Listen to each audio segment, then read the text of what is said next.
தொழிலதிபர் முகேஷ் அம்பானி நீதா அம்பானியோட இளைய மகன் ஆனந்த் அம்பானிக்கு ஆயாவாக இருந்தவங்க லலிதா டிசில்வா. திரையுலக பிரபலங்கள் தங்களோட குழந்தைகளுக்கு லலிதாவை ஆயாமாவாக வைக்க விரும்புகிறாங்க. பாலிவுட் நடிகை கரீனா கபூர், நடிகர் சைஃப் அலிகானோட மூத்த மகன் தைமூர், இளைய மகன் ஜஹாங்கீருக்கு ஆயாவாக இருந்தாங்க லலிதா டிசில்வா. தைமூர் அலிகான் கைக்குழந்தையாக இருந்ததுல இருந்தே அவங்கள புகைப்பட கலைஞர்கள் அதிக அளவில் புகைப்படங்கள் எடுத்திருக்காங்க.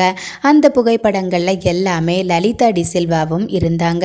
அதனால லலிதாவை ஆனந்த் அம்பானி இல்லை, மாறாக தைமூரோட ஆயம்மா அப்படின்னு தான் எல்லாருமே சொல்கிறாங்க.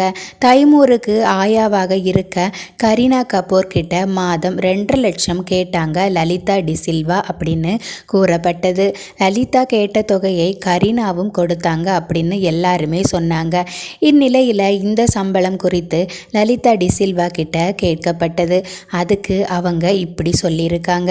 ரூபாய் 2.5 லட்சம் சம்பளம் அப்படின்னு நீங்கள் சொல்கிறது உண்மையாகட்டும், ஆனால் கரீனா கபூர் எனக்கு 2.5 லட்சம் சம்பளம் கொடுத்தாங்க அப்படிங்கிறது வெறும் வதந்தி தான். மீடியா மற்றும் மக்கள் கிட்ட ஒரு ப்ரெஷர் இருந்துச்சு. தைமூர் ஒரு குழந்தை, தயவு செய்து அவரை பின்தொடர்ந்து வர வேண்டாம் அப்படின்னு நான் நிறைய தாய்மார்கள் கிட்ட சொல்ல வேண்டியிருந்துச்சு. தைமூர் கியூட்டுன்னு எனக்கு தெரியும், போய் உங்கள் பிள்ளைங்களை புகைப்படம் எடுங்க அப்படின்னு நான் அவங்க கிட்டலாம் சொல்லியிருக்கேன். ஆனால் அது எல்லாத்தையுமே நான் இப்போது சமாளித்து வந்துட்டேன்.